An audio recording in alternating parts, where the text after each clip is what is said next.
रात के ठीक 12 बजे थे। दिल्ली का नेशनल म्यूजियम सन्नाटे में डूबा हुआ था। बाहर हल्की हल्की हवा चल रही थी, लेकिन अंदर की हवा कुछ भारी सी लग रही थी।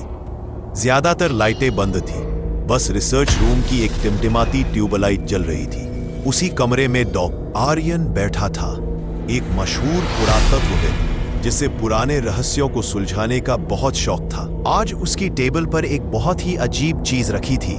मिस्र, इजिप्ट से आई एक पुरानी ताबूत, कॉफिन। वो पूरी तरह काले रंग की थी, उस पर सुनहरी लकीरें और अजीब सी आकृतियां उकेरी हुई थी। देखने में वो डरावनी तो थी, पर साथ ही रहस्यमयी भी। ताबूत के ऊपर एक लाइन खुदी हुई थी, जो इसे खोलेगा वो अपने ही साए में खो जाएगा। आर्यन ने धीरे से उस लाइन को पढ़ा और मुस्कुरा दिया। लोग हमेशा रहस्य को बढ़ा चढ़ा कर दिखाते हैं, उसने खुद से कहा। इतना डराने की क्या जरूरत है? उसे पता था कि यह ताबूत करीब 3000 साल पुरानी थी। कहते हैं ये एक मिस्री पुजारी का था जो मरने से पहले काला जादू करता था। पर आर्यन को इन बातों पर ज्यादा विश्वास नहीं था।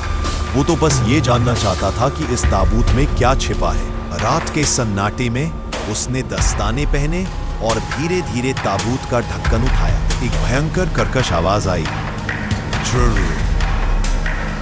ढक्कन खुला तो अंदर धूल, राख और कुछ पुराने कपड़ों के टुकड़े दिखे।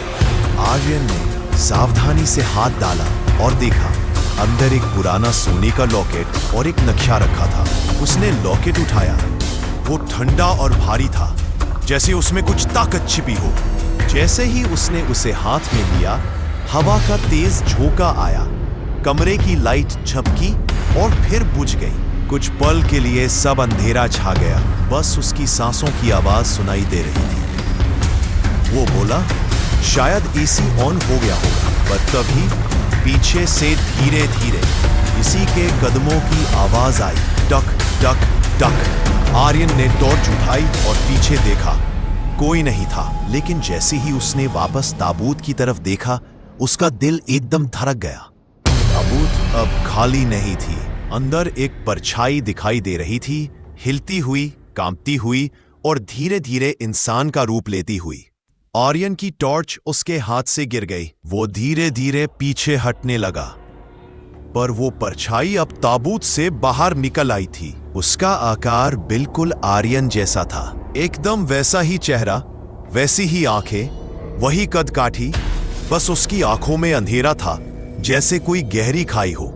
वो परछाई बोली, तूने मुझे आजाद किया, अब मैं तेरी जगह लूंगा। आर्यन के मुंह से आवाज तक नहीं निकली। वो भागने को मुड़ा, लेकिन दरवाजा अपने आप बंद हो गया। कांच टूटने की आवाज आई, हवा घूमी और वो परछाई उसके बहुत करीब आ गई। उसने हाथ बढ़ाया और आर्यन के सीने पर रखा। अगले ही पल वो परछाई जैसे आर्यन के अंदर समा गई। आर्यन जमीन पर गिर पड़ा, कुछ देर तक झटके खाता रहा, फिर अचानक शांत हो गया। अगली सुबह म्यूजियम के गार्ड जब अंदर आए तो उन्होंने देखा ताबूत फिर से बंद थी। रिसर्च रूम साफ था, बस आर्यन टेबल पर बैठा मुस्कुरा रहा था। गार्ड ने पूछा, सर आप रात भर यही थे? वो बोला, हाँ, और अब सब ठीक है। ताबूत में कुछ खास नहीं था, पर उसके बोलने का अंदाज अलग था। आवाज भारी, ठंडी और निगाहें स्थिर। गार्ड को लगा शायद थकान है, इसलिए उसने कुछ नहीं कहा। आर्यन ने वो लॉकेट अपनी जेब में रखा और बाहर निकल गया। जैसे ही वो म्यूजियम के गेट से गुजरा, आर्यन की परछाई उसके साथ नहीं चल रही थी। वो वहीं दीवार पर अटकी रह गई और धीरे धीरे म्यूजियम की दीवार में गायब हो गई। उसी दिन शाम को म्यूजियम की एक सफाई कर्मी ने देखा कि रिसर्च रूम में कुछ आवाजें आ रही है। वो झांकने गई तो ताबूत का ढक्कन थोड़ा खुला हुआ था। अंदर किसी की आंखें चमक रही थी। वो डर के मारे भागी और सिक्योरिटी को बुलाया। जब सब लौटे, ताबूत फिर से बंद थी। कुछ दिनों बाद डॉक्टर आर्यन फिर से मीडिया में दिखे। उन्होंने प्रेस कॉन्फ्रेंस में कहा, वो ताबूत बस एक अफवाह थी, उसमें कुछ भी नहीं था, सब लोग इसे भूल जाए। पर पत्रकारों ने देखा कि अब वो पहले जैसे नहीं थे। उनका चेहरा कुछ अजीब था, मुस्कान बनावटी लगती थी और आंखें जैसे किसी और की हो। एक पत्रकार ने मजाक में कहा, डॉक्टर साहब, अब आपको ताबूत का डर नहीं लगता?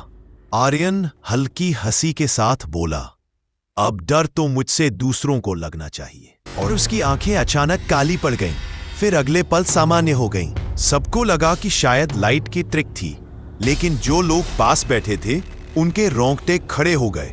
उसी रात जब म्यूजियम की निगरानी कैमरों की फुटेज देखी गई तो सबके होश उड़ गए। कैमरे में दिखा, रात को करीब 2 बजे ताबूत अपने आप खुली। अंदर से एक आदमी बाहर निकला, बिल्कुल आर्यन जैसा लेकिन थोड़ा झुका हुआ, और उसकी परछाई उल्टी दिशा में जा रही थी। वो बाहर की ओर बढ़ा, फिर अचानक कैमरा ब्लैक हो गया। जब दोबारा चला, वो आदमी गायब था। अगली सुबह म्यूजियम में सिर्फ एक चीज मिली। ताबूत के पास एक पुराना आईना पड़ा था और उस आईने में आर्यन की असली परछाई फंसी हुई थी। वो अंदर से चिल्ला रही थी, मुझे बाहर निकालो, वो मैं नहीं हूं। लेकिन अब बहुत देर हो चुकी थी। डॉक्टर आर्यन अब वो इंसान नहीं रहे जो पहले थे। वो अब उस ताबूत के राज का हिस्सा बन चुके थे। लोग कहते हैं उस दिन के बाद से म्यूजियम के उस कमरे को बंद कर दिया गया। जो भी अंदर गया उसे अपनी ही परछाई कुछ देर तक बेर तक पीछे चलते हुए दिखाई दी। कुछ कहते हैं आर्यन अब भी जिंदा है, दुनिया घूम रहा है, पर वो असली आर्यन नहीं। वो है उस ताबूत का शाप जो अब हर नए शिकार की तलाश में है। और अगर कभी आपको किसी पुरानी ताबूत पर ये लाइन दिखे, जो इसे खोलेगा वो अपने ही साए में खो जाएगा, तो समझ जाना ये सिर्फ चेतावनी नहीं, एक दस्तखत है डॉक्टर आर्यन का।